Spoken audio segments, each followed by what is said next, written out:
let's have a go at a really, really old but great macroeconomics year 12 AS multiple choice question walkthrough. It's a great way to revise all your year 12 macro. They're going to have lots of tricks. They're really great fun to catch them out and yeah, hopefully find them useful but also quite enjoyable. So let's get started. Okay, first one. Which one of the following statements about saving is correct? Saving is a component of aggregate demand. No, it's not. No, it's not aggregate demand. AD is C plus I plus G plus X minus M. Saving can finance investment and expenditure. Oh, this one's tricky. Yes, savings, they go into banks, and then banks with the money, they provide loans, which can go on to finance any kind of investment, say by firms. So B is really unlikely, but it looks to be kind of a possible outcome at the moment. In the short run, less household saving means less consumption. Well, no, if you have less money saved up, you have more money available to spend, so you'll be spending more. Increased saving increases demand pull, inflationary pressure. Well, we've just talked about how increased saving is going to reduce consumption, and that is going to decrease AD because of that equation, so you're actually going to have the opposite. You're going to have a decrease in prices. So you wouldn't expect it, but B is the answer so far. In an economy currently operating inside its PPF. Okay, I can see it's going to be a good question already. These ones are always sneaky. I'm just going to call it A. In the short run, if the rate of growth of aggregate demand, okay, so AD is growing, kind of get that through my head, is less than the rate of growth of productive capacity. So productive capacity is growing, that means your PPF is shifting out. But because there's been an increase in AD, look at this, there's been an increase in output, right? Y1 has increased to Y2. And this is just telling us the amount of good X and maybe good Y. So there's been definitely more of them produced. So I reckon the economy has gone from A to B. The increase in the output from A to B is going to be quite small because the AD shifted by less than the shift in the PPF. So if you look at kind of this distance is less than that tiny distance. So the economy is more likely to experience, this one's a good, an increase in unemployment. You wouldn't expect this, but I reckon this could be the answer. The unemployment at A was represented kind of by that much. That represents the loss in output because factors of production aren't being used to their full capacity, including unemployment. And at B, now we're this far away from our PPF, so there's more unused potential, including employment. So that looks to be the answer. A decrease in output, nope, we've just talked about increased AD will increase output. Decrease in its trend rate of growth. No, if you shift your long run AS, your PPF like that, your economy is going to start growing at a faster trend rate than it has before. It's going to go like this. A decrease in imports. Trying to think how that links. No, people have more money. They've been buying more stuff, and I reckon people are going to import more. As a component of AD, consumption is best defined as total expenditure in the economy. Consumption is by households. We're looking for household things. It's not going to be all goods and services because I'm not going to include like the government or companies. So C looks to be the best answer so far. Yeah, no government, no firms. C is the answer. Trends and actual growth. Okay. We have an output gap. Why? We have the current actual level of output way above the long run trend or the potential level of output. That's what we call a positive output gap. So we want to close that down.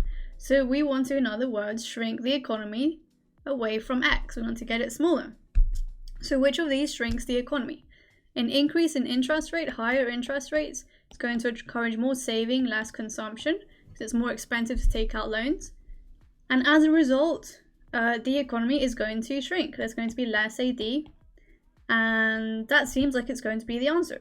So I like that one.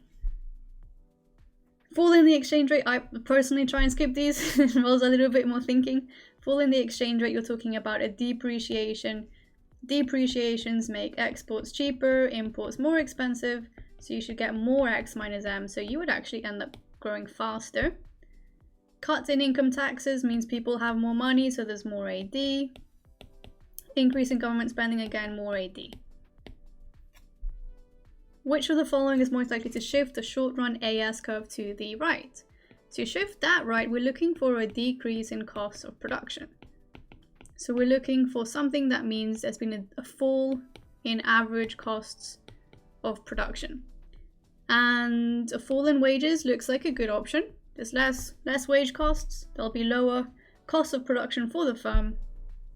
As a result, that looks pretty good. A reduction in government spending, not sure that links very clearly. I mean, maybe if the governments were spending money on subsidies. Oh, but that would shift it left, not right. So that doesn't make sense. That's the wrong way around. Fall in the exchange rate, that's going to make imports more expensive, which means any imports of oil and any other raw materials will become more expensive. So that actually is the other way around. Less productivity, again, is going to be more expensive to make 1 unit of a good. Multiplier, you are looking for an initial injection, and that injection is going to get multiplied in the economy, so you'll have a much larger impact on national income. So you're looking for something to do with an injection and to do with national income. So here, that looks like a pretty good one. D looks like a pretty good one because the investment is one of the injections in your circular flow. So I like the sound of D. It's not really to do with imports. It's not just to do with aggregate demand, it's to do with like how it affects national income. Okay, these ones are just wrong. Production possibility, frontiers of an economy. We have an economy moving from X to Y, so there's been a shift in the PPF. So I'm looking for something that has more factors of production, or I'm looking for higher quality of these factors of production. So that might be achieved by technology or something.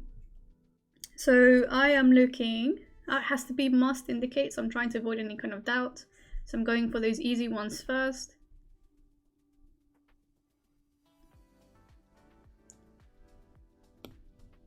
That seems about right. If there's been a shift in your long run aggregate supply curve, there must have been, it shifts for the same reasons as this actually.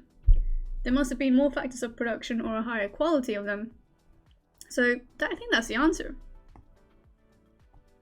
Expansionary monetary policy. Monetary policy, you've got interest rates, you've got quantitative easing, and expansionary means that you're trying to decrease interest rates and increase QE to increase the aggregate demand in the economy, and as a result kind of help to push up the prices in the economy, or help support kind of growth. So I'm looking for something like this, and I know they're going to try and trick me. So a shift in the long run aggregate supply curve, it's not really to do with long run AS, I'm going to avoid that one. A result from a reduction in taxation. Ah, that's fiscal policy. Fiscal policy, watch out for that one. That's totally wrong. C is a bit not related. Shift the aggregate demand curve to the right. That looks right. Yeah, so remember we said decrease interest rates, increase QE, increase AD to increase prices. So that seems to be the answer. 2 aggregate demand curves for an economy. The aggregate demand curve looks like it's shifted to the left. And remember, we're looking for a decrease in C, decrease in I, decrease in G, decrease in X, or increase in M. So I'm guessing they're going to talk about more imports. Yes, they are. That's the answer. An economy is most likely to experience inflation. So inflation is an increase in prices. We are looking at that happening for 2 reasons. Aggregate demand could shift to the right. That's called demand pull inflation. Or we're looking for the aggregate supply curve shifting left. That will also cause higher prices. So that's cost push inflation. So I need to think of something that can shift the AS curve left. So I'm thinking of things like average costs of production increasing.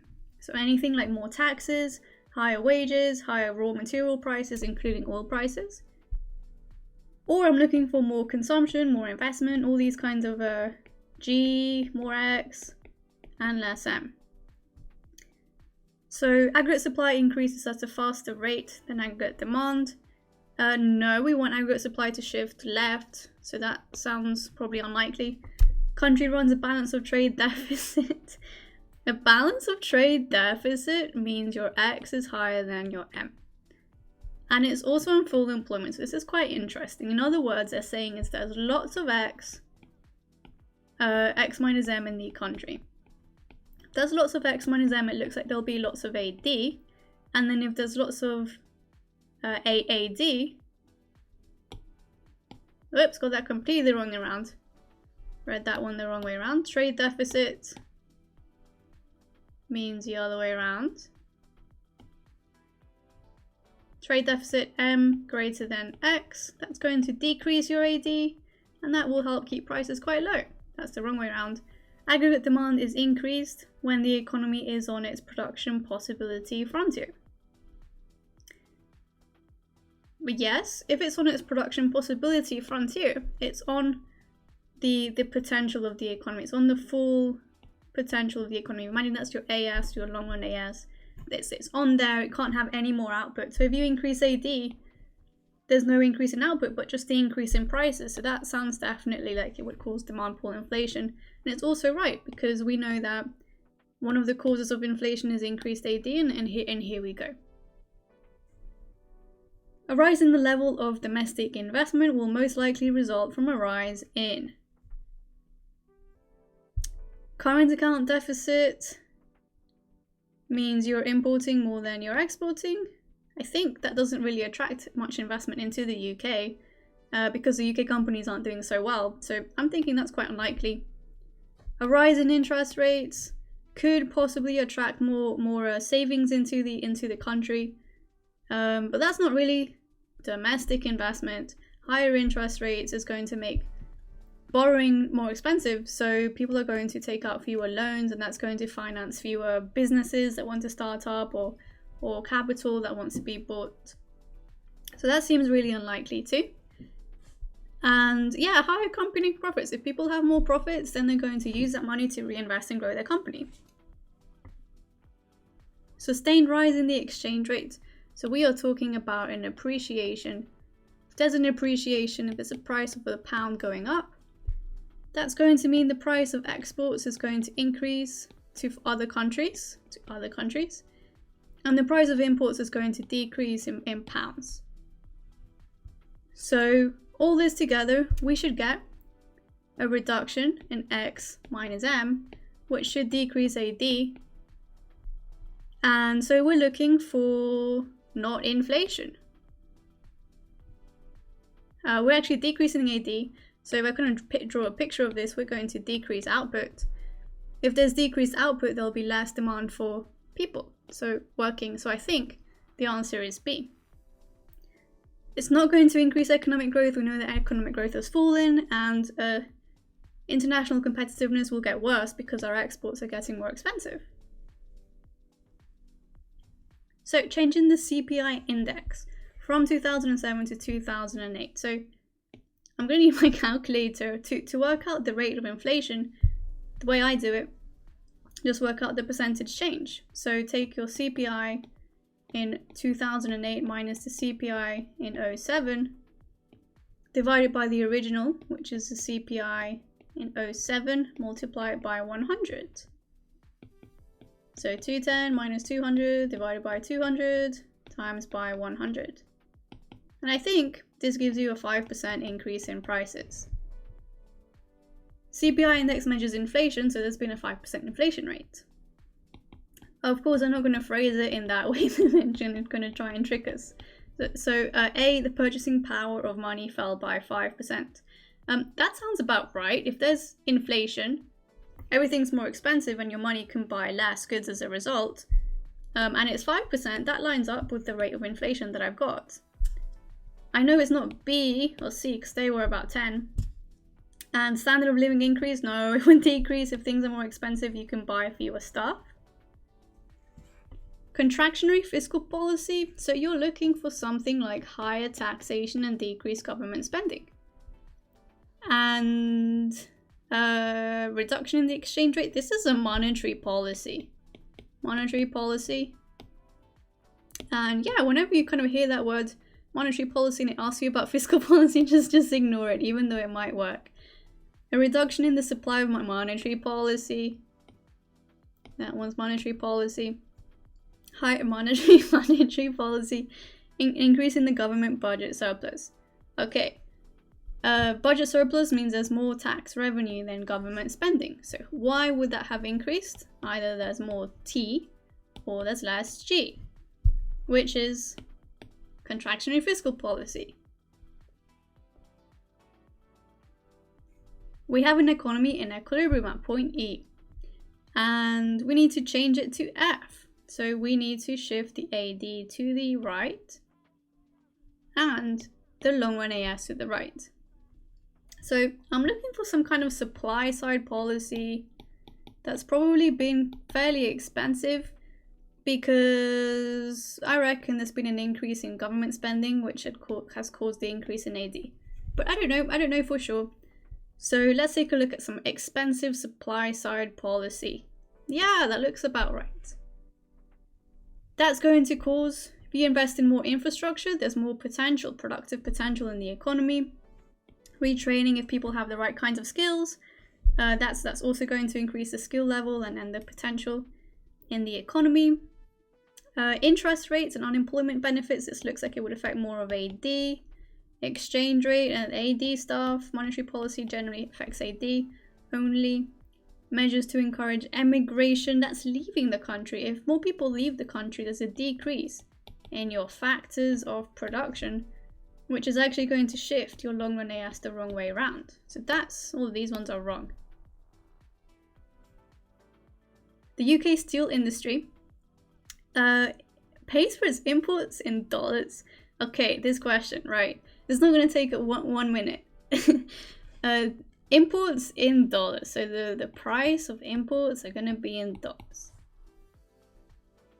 And the price of its exports are going to be sold in euros.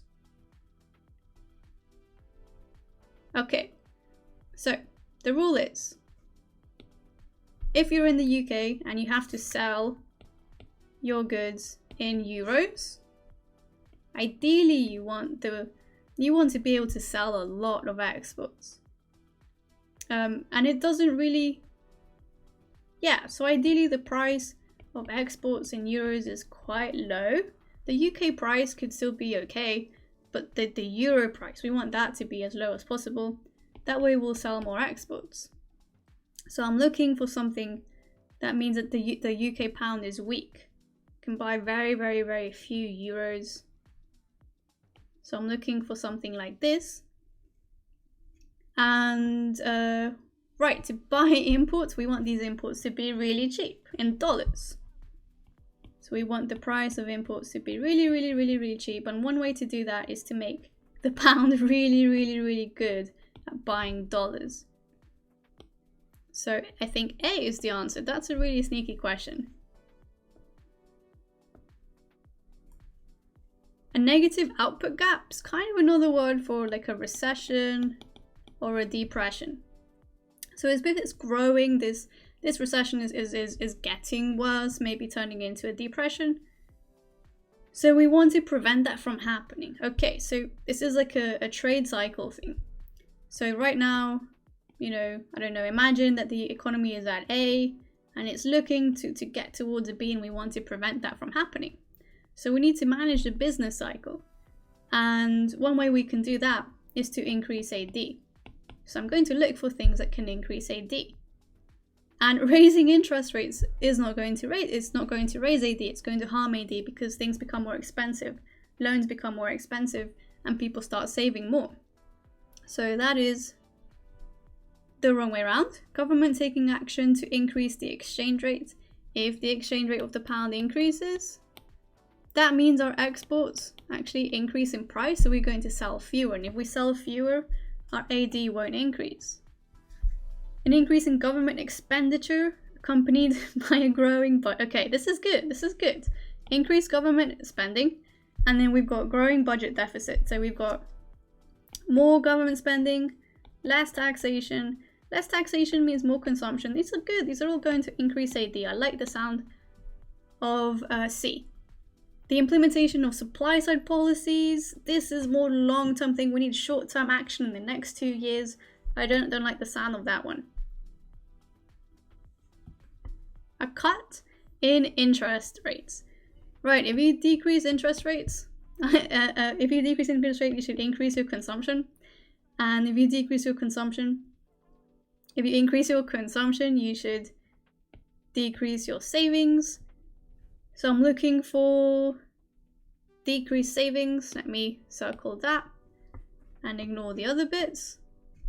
Kind of ignore this. I'm thinking it's not the others. Household borrowing should increase because if interest rates are lower, it becomes cheaper to buy a house, cheaper to buy a car on a loan. So that should increase. And I'd probably just pick D as the answer. But if the interest rate falls, what we would also predict is that foreign investors don't really want to move money into the UK because their money doesn't give them much of a return in UK banks. So the demand for the pound will be probably quite low. In that case, D1 to D2, which will make the price of the pound decrease from P1 to P2. So that looks good.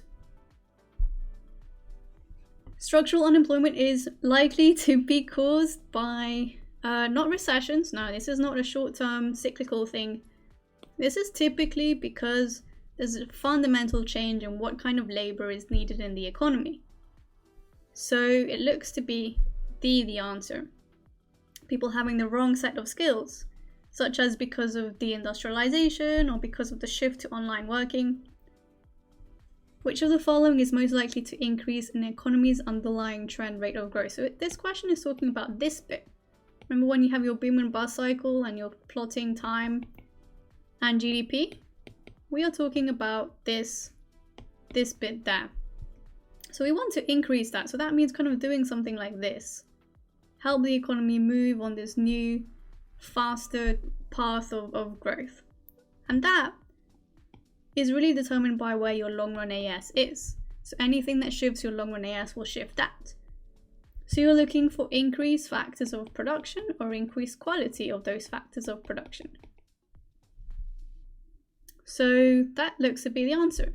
If labor is more productive, it can produce more given all the factors of production. The others have nothing to do with the quality of the factors of production or anything.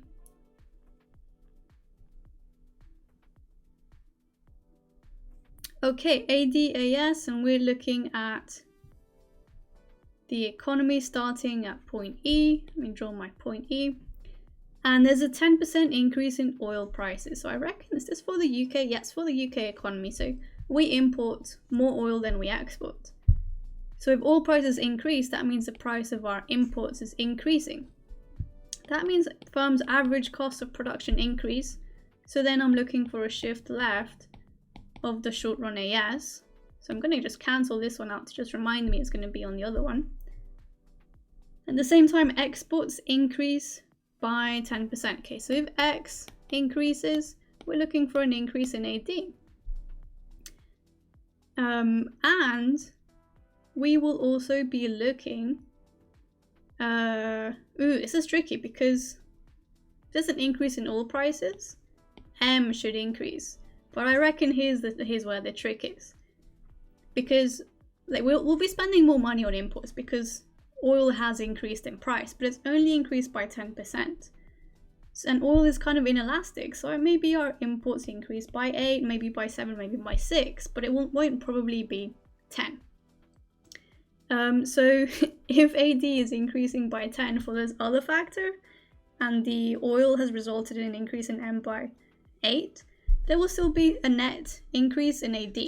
So if you kind of take this one and this one together, there'll be a net increase in AD. So I'm looking for being on AD2 and short run AS2. So I reckon the economy moves to G. That was a really sneaky question, really difficult with the elasticities. The UK has experienced large deficits on the balance of payments on the current account. So that's because we export less than we import. So we need a policy to reduce that. So to reduce the deficit, we want to export more and import less. So let's take a look at which one can do that. A rise in aggregate supply. I guess this could help, because if there's more supply, the price of our goods fall. And if the price of our goods, our price of our exports would fall, which means we should export more.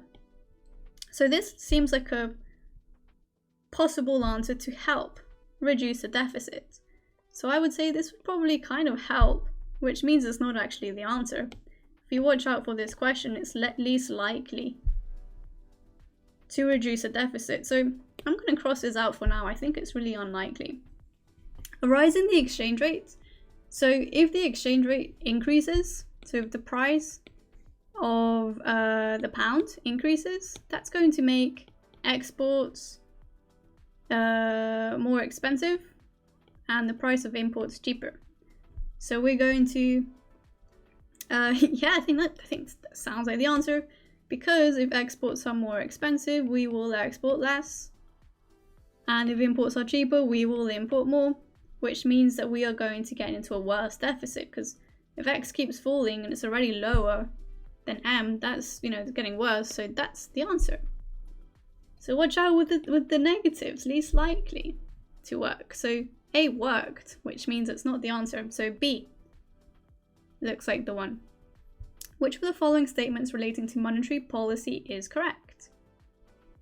So monetary policy, I'm looking for interest rates. So a cut in interest rates always. No, I don't like the word always. While reducing excess demand, an interest rate rise may increase costs, push inflation.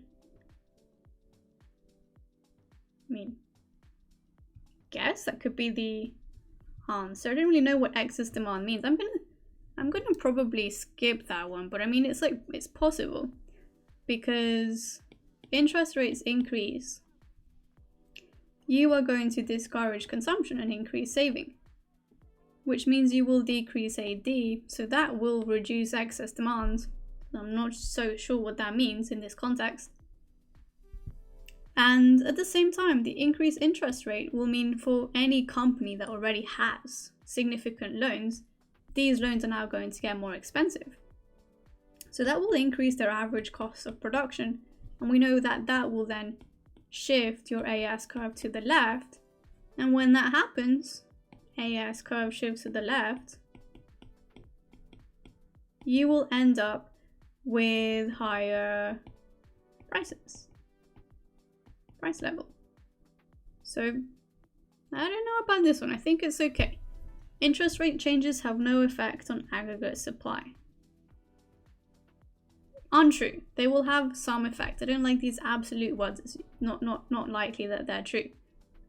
An increase in interest rates will raise the level of investment.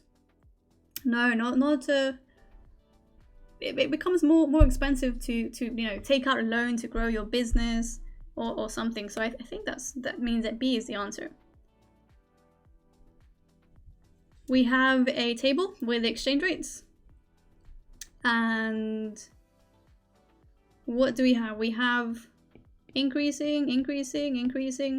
So we have the price of the pound increasing, which is an appreciation. And we're looking for a consequence of an appreciation. So if the pound appreciates, you will have the price of exports will increase, the price of imports will decrease. And this, and I'm skipping a few steps here for longer essays, we can talk about this one. But that's going to mean X should fall and M should increase. So we predict X minus M is going to fall.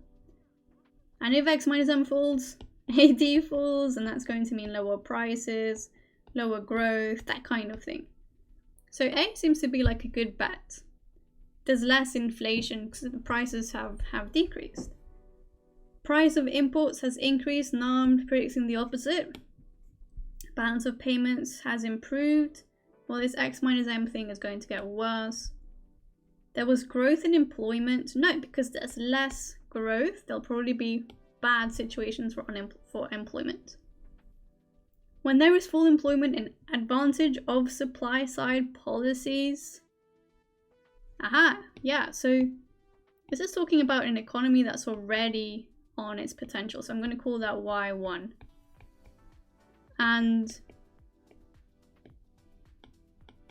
AD1. So it's already got really high prices. So if you shift the AS to the right, you'll have usually a reduction in prices, which is really good in this context.